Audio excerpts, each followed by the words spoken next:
Matthew Perry's autopsy report has come in, but that hasn't stopped some bad actors from saying he was never clean. I'm so excited because we have a substance abuse expert here to finally clarify it all up.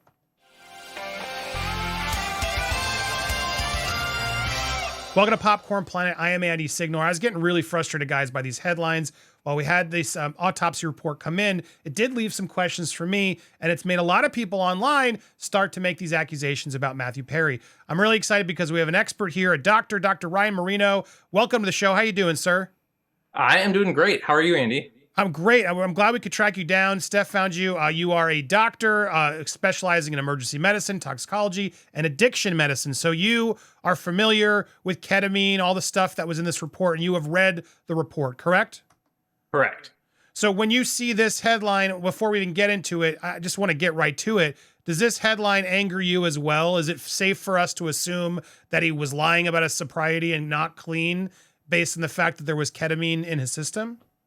Yes, that headline, definitely gives me some anger. And I want to say, using ketamine and being in treatment with ketamine does not negate anyone's recovery. And as well, in addition to that, recovery is something that's self-defined. So if he was using ketamine outside of treatment, that doesn't mean that he wasn't clean. We know that he struggled with a lot of other substances in addition.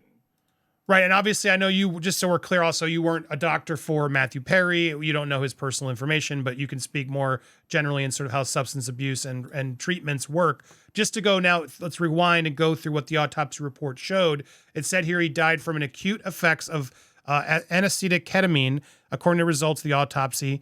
Also drowned in the heated end of the pool, but that was a secondary factor. Death seemed an accident. He was undergoing ketamine infusion therapy, an experimental treatment used to treat depression and anxiety, but the medical examiner said the levels of ketamine in Perry's body were in the range used for general anesthesia during surgery, and that his last treatment 1.5 weeks earlier wouldn't explain those levels. The drug is typically metabolized in a matter of hours. And then it says also, I don't even know how to say this, you can help me say it better. Buprenorphine. Thank you. I would have never gotten that right, which is used to treat opioid use disorder, also contributed. Before we get to that one, the opioid abuse issue, can you explain, because I see this everywhere, and this is what's prompted everyone to say, oh, well, he must have been using ketamine illegally or improperly. Is that what you deduce based on what this report says? No. So he was in ketamine therapy through intravenous IV treatment, but did not have one close to the time of his death. And so the levels in his system cannot be attributed to that.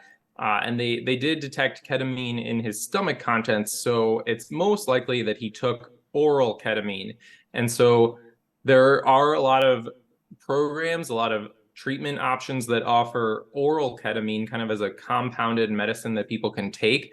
And so it's very likely that he was even taking this through kind of a prescribed regimen. The thing is that when people are taking this, they are not supposed to be in a body of water, in a hot tub, in a pool. And so that's kind of where the risk comes in. And the reporting on, not just the reporting, but the actual autopsy and cause of death itself is kind of a little contentious, I would say, within the medical community, and at least for me personally, because drowning is an immediate cause of death. He most likely drowned, it sounds like, because he had such high levels of ketamine in his system that he didn't know what to do in water. He didn't even know that he was drowning, most likely. But he died from drowning. That level of ketamine is not something that would cause someone to die outside of a body of water. Yeah, it's weird because they say the pool was a secondary occasion, but I guess it's the combination clearly of that treatment could have put him a little bit out of it, whereas that's why you're not supposed to be in a body of water while you're taking that treatment. But the fact that he was on those pills even after his treatment doesn't imply that he was overusing. That can be prescribed, I guess, is what the fact is. It can be, yes. Okay. I don't know if it was or whatever. I mean, can you overuse it? Is that, how is ketamine? Can you explain sort of the treatment of that and what ketamine does? Yeah, so ketamine is a very important medical drug, but it's also a pretty popular drug that's used recreationally. And so, like on the street outside of medical uses. And so, it's also very popular that he could have got, or it's very possible, I should say, that he could have gotten this from some non medical source and been using it that way as well. But ketamine, it is used as an anesthetic. It's something that we give people for general anesthesia, for minor procedures as well. It dissociates people to the point where they don't necessarily know where they are. And I think like dissociate is kind of a hard word to describe. It's not quite a hallucinogen. People kind of hallucinate from ketamine, but when you are put on a dose that dissociates you, it's essentially that you're not kind of in your reality. Someone could be in front of you talking to you and you don't see them, you don't hear them. And so that's what concerns me about kind of this story with the dose that he had in his system. But ketamine is also very useful kind of for treatment of things like chronic depression, for treatment of refractory depression, treatment of pain, and a lot of other uses. It's one of the most useful medicines that we have. It's a very old medicine and has been used for a long time very safely. But it is something as well that has within recent years kind of sprung up in these telemedicine online, even through like Instagram kind of companies where you can get a prescription through the mail. And so I foresee that that's something that we're going to be seeing in the coming days and weeks with this kind of news cycle on Matthew Perry, if that turns out to be the case where he had received that from. So let me set up a scenario, and you tell me if it's correct. Because as these reports are coming in, he's lying about his sobriety. He's using, if he was using any substances that he clearly was addicted to before, they would have been in his system, I imagine, when he passed out. Correct. So I mean, right out the gate, we can assume if he was using, wouldn't that be in the bloodstream still? Yeah, and his toxicology results were very comprehensive and thorough. And we know, I mean, he had a very high level of ketamine, which we don't know where that came from or why he was using it. But I want to kind of give him the benefit of the doubt here, and assume that that was prescribed because he was in treatment with ketamine. But the only other things in his system were prescription medications, and so that other drug, the buprenorphine, that they even mentioned as contributing, it is an opioid, but it's something that's used to treat people with a history of opioid addiction, or withdrawal from opioids. But people who are on it long term, as he'd been on it for, I think, at least a year or a number of years.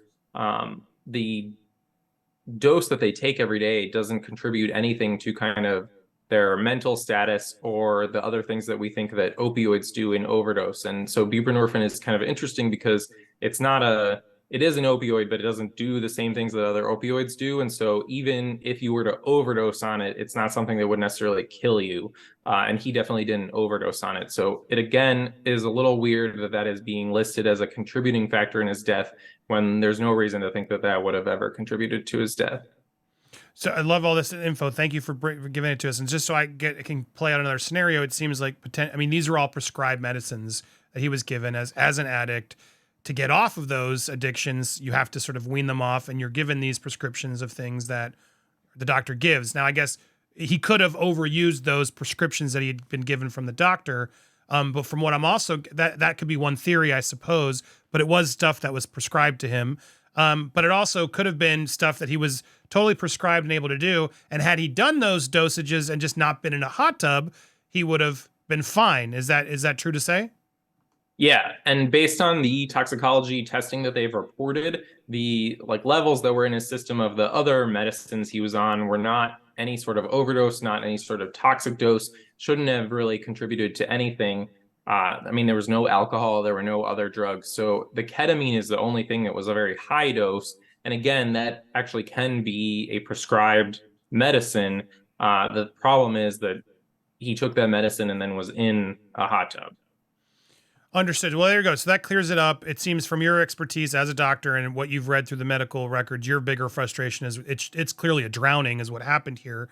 But obviously the usage of his prescribed, we hope and assume prescribed, because there was no evidence of any materials or medication. I remember that was also said when the police gave in their report. There was no loose pills and things around. as they found him, which I imagine there would have been had he passed out with illegal substances or substance he didn't retain from his prescription. So I think it's just imperative because, a lot of people are now out there trying to, in his legacy, try to taint that by saying he was lying about his sobriety. He was never clean. And this just really upset me. So I'm glad you could come here to confirm that that's nonsense. We have no way to prove that. And based on the autopsy, it sounds like you agree that's not likely. The ketamine was part of the point, but again, was prescribed to him and he was using it as it seems, based on your knowledge, he was using it accurately. Just shouldn't have been in a hot tub. I can't say that he was prescribed it, but it could have been a prescribed medicine. And if he had used it outside of a pool or hot tub, we don't know that he necessarily would have had any adverse effects from the dose that he took or the amount that was in his system. And so the fact that he drowned, I mean, is only indicative of the fact that he was in a body of water. And to your point, yes, the substances that were in his system, anything that he was using. I mean, he said he was in recovery. He had stopped using the drugs that he had self-reported having problems with in his book, which is actually a great account of substance use and kind of substance use problems. But again, recovery is something that people define on their own. So even if this was ketamine that wasn't prescribed to him, if he was using it for some sort of reason, that doesn't mean that he wasn't necessarily clean or sober or in recovery as well. No, thank you for clarifying that and clarifying me, because it's true. Yeah, I mean, he's given the ketamine, and I imagine the struggle is hard. I can't imagine what it is, but I know it's going to be hard as you're on this and you're weaning from all those substances you're used to. Yeah, it's better to take one more ketamine pill, I would imagine, than going back to the hard stuff as you navigate that recovery journey. So it seems like if the worst case scenario, that maybe that's what he was doing. He was taking a little bit more of the medication he had. Again, we don't know, we're speculating, but either way, it wasn't those hard substances that he talks about in the book. All the things that he was addicted to that he, as you said, notified weren't there. So that's encouraging. I'm glad you could help clarify that for so many other things. Any final thoughts or things you want to mention about the treatment or substance abuse in general? I mean, at the end of the day, I just hope, first of all, this is a big tragedy, and I hope Matthew Perry, we can give him some peace. We don't need to drag his name through the mud, drag him through the mud.